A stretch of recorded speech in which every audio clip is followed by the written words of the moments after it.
Hello, welcome back to my channel E for you.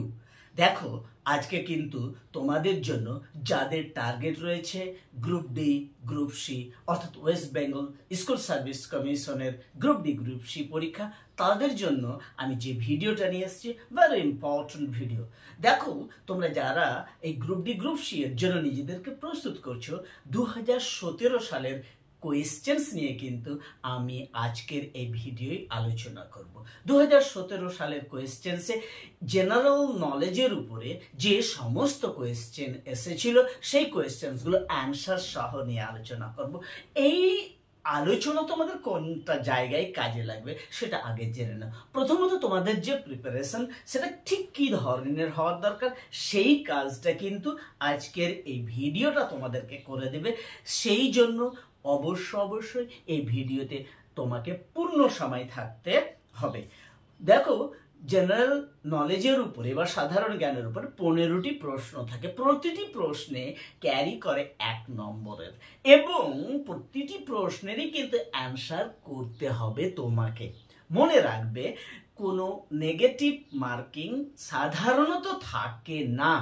এখন final যে হবে তখন যদি আসে তখন আলাদা ব্যাপার।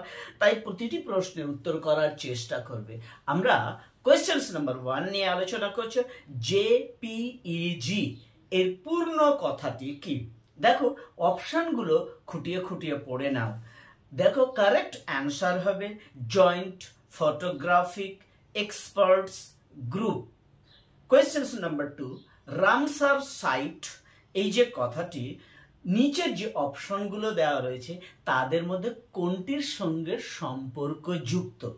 তো রামসার সাইট এই কথাটি কিন্তু জলাভূমি বা ওয়েটল্যান্ড ম্যানেজমেন্টের সঙ্গে যুক্ত। নেক্সট, কোয়েশ্চেন নাম্বার 3, হিমোগ্লোবিনের কাজ কি? অর্থাৎ হিমোগ্লোবিন কি কাজ করে? তো হিমোগ্লোবিন আমাদের দেহে যে রক্ত রয়েছে সেই রক্তের অন্যতম কিন্তু উপাদান। এই হিমোগ্লোবিন যে কাজটি করে, আশা করি এর মধ্যে তোমাদের অপশনগুলো পড়া হয়ে গিয়েছে। তাহলে হিমোগ্লোবিনের কাজ হচ্ছে কি, আমাদের হৃৎপিণ্ড থেকে রক্তকে বহন করে নিয়ে যাওয়া, পরিবহন করা এবং প্রতিটি কোষে ছড়িয়ে দেওয়া। নেক্সট কোয়েশ্চেন্সে যাওয়ার পূর্বে দেখো, তোমাদের কাছে অবশ্যই জানানো রইল যে এই ভিডিওগুলো তোমাদের যদি ভালো লাগে তাহলে অবশ্যই লাইক, কমেন্ট, শেয়ার করবে। আর don't forget to subscribe this channel and সব সময় প্রেস দি নোটিফিকেশন বেল, যাতে করে আমার আপলোড করা ভিডিও তোমার কাছে সঠিক সময়ে পৌঁছে যায় এবং তুমি তোমার প্রিপারেশন লেভেলকে নেক্সট লেভেলে নিয়ে যেতে পারো। দেখো, কোয়েশ্চেন নাম্বার 4, ভিটামিন এর ঘাটতিতে কোন রোগ হয়? অর্থাৎ কি রোগে আমরা আক্রান্ত হই? দেখো, ভিটামিন ডি এর অভাবে যে রোগটা হয় সেটা হলো রাত কানা। অর্থাৎ আমাদের দৃষ্টি শক্তি কিন্তু যথাযথভাবে বিকশিত হয় না এই ভিটামিন বি এর অভাবে। আর যে সমস্ত অপশনগুলো রয়েছে, স্কারভি, এইটা আমাদের একটু জেনে নিলে হলো। স্কারভি কিন্তু ভিটামিন সি এর অভাবে হয়। রিকেট রোগ ভিটামিন বি এর অভাবে হয়ে থাকে। নেক্সট, মানব দেহে হাড়ের সংখ্যা কতটি মানুষের দেহে হাড় রয়েছে? এই অপশনটা উত্তর করার সময় মানব দেহ মানে বোঝানো হয়েছে পূর্ণ বয়স্ক মানুষের কথা। এখন শিশুর দেহের সঙ্গে কিন্তু উল্লেখ নেই। শিশুর দেহের সঙ্গে যদি উল্লেখ থাকতো তাহলে কিন্তু এই উত্তরটা আলাদা হতো। তো আমরা জানি 206খানা আমাদের দেহে হাড় রয়েছে। মাউন্ট এভারেস্ট অবস্থিত, অর্থাৎ কোন দেশে মাউন্ট এভারেস্ট রয়েছে? এই যে কোয়েশ্চেন্সটা, এখানে যে অপশনগুলো দেওয়া রয়েছে তার মধ্যে 2টো অপশন কিন্তু আমরা কোনো জায়গায় খুঁজে পাবো। কিছু কিছু জায়গায় চীনকেও পাবো, আবার নেপালে তো অবশ্যই রয়েছে। কিন্তু কারেক্ট অ্যান্সার হবে নেপাল, চীন হবে না। কেন চীন হবে না সেই জায়গাটা একটু জেনে নিই। দেখো, চীনের যে অংশে এই মাউন্ট এভারেস্ট অবস্থিত বলে ধরা হচ্ছে, সেটা অ্যাকচুয়ালি হচ্ছে কি তিব্বত। তিব্বত হচ্ছে অটোনোমাস বা স্বায়ত্তশাসিত এলাকা, এই জন্য চীনকে ধরা হয় না। কারেক্ট অ্যান্সার হবে নেপাল।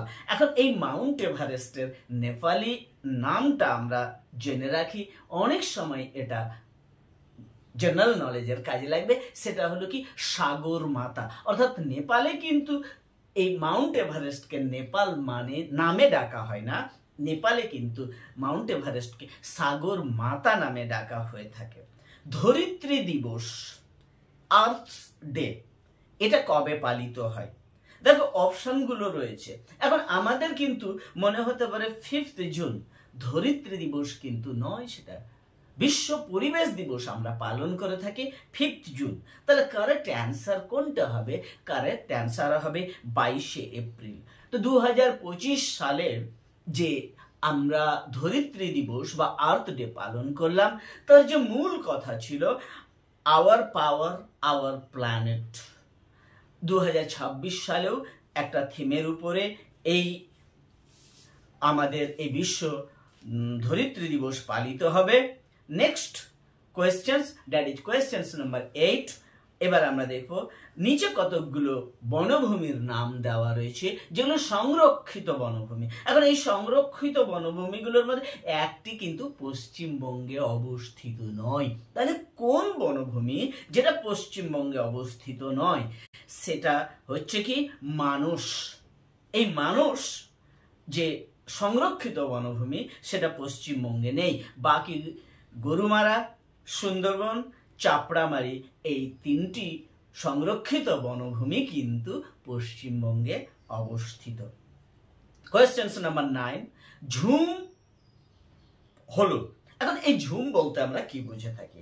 যে অপশনগুলো দেওয়া রয়েছে, একটা লোকনৃত্য, একটা নদীর নাম, একটা উপজাতির নাম, আর একটা চাষ পদ্ধতি। তো ঝুম হচ্ছে একটা চাষের পদ্ধতি। এই চাষের পদ্ধতি কিন্তু পরিবেশের পক্ষে সহায়ক নয়, পরিবেশ বান্ধব নয়। আমাদের পরিবেশকে যদি রক্ষা করতে হয় তাহলে ঝুম চাষ পদ্ধতি অনুসৃত যে সমস্ত জায়গাতে হয় সেটা বন্ধ করার একান্ত দরকার। কোয়েশ্চেন নাম্বার 10, ইলোরা কোন রাজ্যে অবস্থিত? এখন এই ইলোরা বলতে কিন্তু বোঝানো হয়েছে সেই গুহা যেই গুহাতে কতকগুলো মূর্তি এবং ছবি রয়েছে। তাহলে এই যে ইলোরা গুহাটি আমরা অপশনগুলোর মধ্য থেকে অপশন সি মহারাষ্ট্রে কিন্তু অবস্থিত রয়েছে। মহারাষ্ট্রের মধ্যে একটু অ্যাডিশনাল ইনফরমেশন তোমাদের জন্য আমি দিয়ে দিচ্ছি। এই মহারাষ্ট্রের অন্যতম একটা জেলা রয়েছে, সেটা হলো ঔরঙ্গাবাদ। সেই ঔরঙ্গাবাদের মধ্যে এই যে কেভগুলো রয়েছে, গুহা রয়েছে, ইলোরা গুহা, সেখানে কিন্তু রয়েছে মূলত বৌদ্ধ এবং জৈনদের সঙ্গে সম্পর্কযুক্ত এই ইলোরা গুহা। কোয়েশ্চেন নাম্বার 11, মানব দেহে ক্রোমোজোমের সংখ্যা কতটি? অর্থাৎ মোট কতটি ক্রোমোজোম রয়েছে? এখন এই যে অ্যান্সারটা, এই অ্যান্সারটা এইখানে সংখ্যাতে দেওয়া রয়েছে। অনেক সময় এটা আবার জোড়া আকারে পড়ে। তো আমরা যারা বিজ্ঞান পড়েছি, বিজ্ঞানের ছাত্র, তারা জানি ক্রোমোজোমের সংখ্যা হচ্ছে 23 জোড়া। অর্থাৎ মানব দেহে ক্রোমোজোমের সংখ্যা হচ্ছে 23 জোড়া, কিংবা আমরা এমনি সংখ্যাতে বলতে পারি 46টি। কোয়েশ্চেন নাম্বার 12, দেখো আলফ্রেড নোবেলের নাম আমরা সবাই শুনেছি। প্রতি বছরই কিন্তু নোবেল পুরস্কার দেওয়া হয় থাকে। তো এই আলফ্রেড নোবেলই কিন্তু এই নোবেল পুরস্কার পরিচালন করার কথা বলেছিলেন, এবং তার অর্জিত অর্থই তিনি এই নোবেল পুরস্কারের জন্য দান করেছেন। তাহলে এই আলফ্রেড নোবেল কি উদ্ভাবন করেছিলেন? অপশনগুলো আমরা দেখে নিয়ে কারেক্ট অ্যান্সারটা হবে ডাইনামাইট। ডিনামাইট আবিষ্কার করেছিলেন। এই ডিনামাইট আবিষ্কার করার জন্যই তিনি বিখ্যাত হয়ে আছেন। তার বাকি যে অপশনগুলো রয়েছে সেই অপশনগুলো কে আবিষ্কার করেছে সেই সম্পর্কেও আমাদের জ্ঞান বাড়িয়ে নেওয়ার দরকার। এক্স রে বা রঞ্জন রশ্মি আবিষ্কার করেছিলেন বিজ্ঞানী রঞ্জন। ডিজেল ইঞ্জিন আবিষ্কার করেছেন রুডলফ ডিজেল। আর ডায়নামো আবিষ্কার করেছিলেন মাইকেল ফ্যারাডে। এইভাবে অ্যাডিশনাল ইনফরমেশন যদি আমাদের করা থাকে তাহলেও কিন্তু খুব কাজে লাগবে, এবং কোয়েশ্চেন্স তো এই ধরনের নাও আসতে পারে, অন্য কোয়েশ্চেন্সটাও আসতে পারে। ভিক্টোরিয়া জলপ্রপাত, কোয়েশ্চেন্স নাম্বার 13। এই প্রশ্নটা হচ্ছে ভিক্টোরিয়া জলপ্রপাতটি কোথায় অবস্থিত। এখন এখানে দেখো যে অপশনগুলো দেওয়া রয়েছে, কিছু দেশের নাম দেওয়া রয়েছে আর মহাদেশের নাম দেওয়া রয়েছে। তো ভিক্টোরিয়া এই জলপ্রপাতটি অবস্থিত হচ্ছে আফ্রিকায়। এখন আফ্রিকার মধ্যে আমরা যদি একেবারে মেনশন করতে চাই দেশের কথা, তাহলে জাম্বিয়া এবং জিম্বাবুয়ের ঠিক মাঝামাঝি জায়গাতে কিন্তু এই ভিক্টোরিয়া জলপ্রপাতটি রয়েছে। Question number 14। দেখো, আমরা জানি বায়ু একটা মিশ্র পদার্থ, গ্যাসীয় মিশ্র পদার্থ। এই বায়ুর মধ্যে কোন গ্যাসীয় উপাদানটি সবচাইতে বেশি উপস্থিত? এখন এই প্রশ্নটার কিন্তু উত্তর খুব সহজ।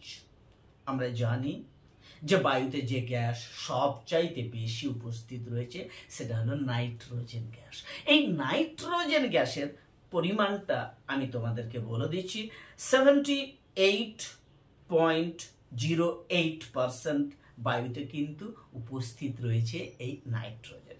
দ্বিতীয় যে গ্যাস আমরা পাই সেটা হলো অক্সিজেন।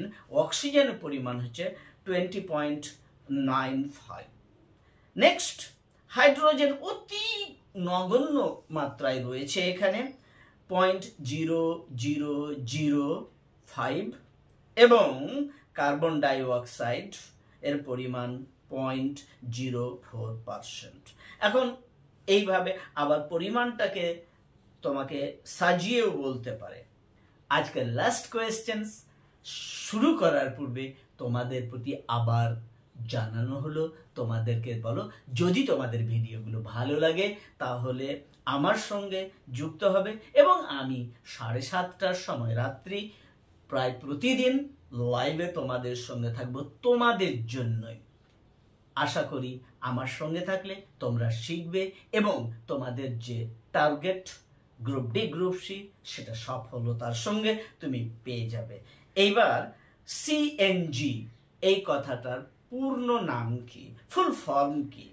তাহলে সিএনজির ফুল ফর্ম জানার পূর্বে আমরা বর্তমানে বিশ্বে যে পরিবেশ দূষণের মাত্রা ভয়াবহ আকার ধারণ করেছে তার অন্যতম কারণ হচ্ছে এই জ্বালানি, যেটাকে আমরা বলছি ফসিল ফুয়েল বা মাটির তলা থেকে তুলে নিয়ে এসে যে জ্বালানিগুলো ব্যবহার এবং গাড়ির সঙ্গে যুক্ত যে জ্বালানিগুলো আমরা গাড়ি চালানোর কাজে ব্যবহার করছি সেগুলো কার্বন ডাই অক্সাইড এবং কার্বন মনোক্সাইড কিন্তু ব্যাপক পরিমাণে নিঃসরণ করছে।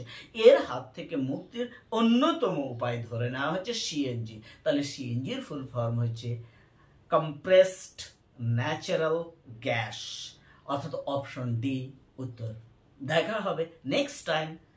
C you again. আশা করি সবাইকে পাবো। Thank you for watching.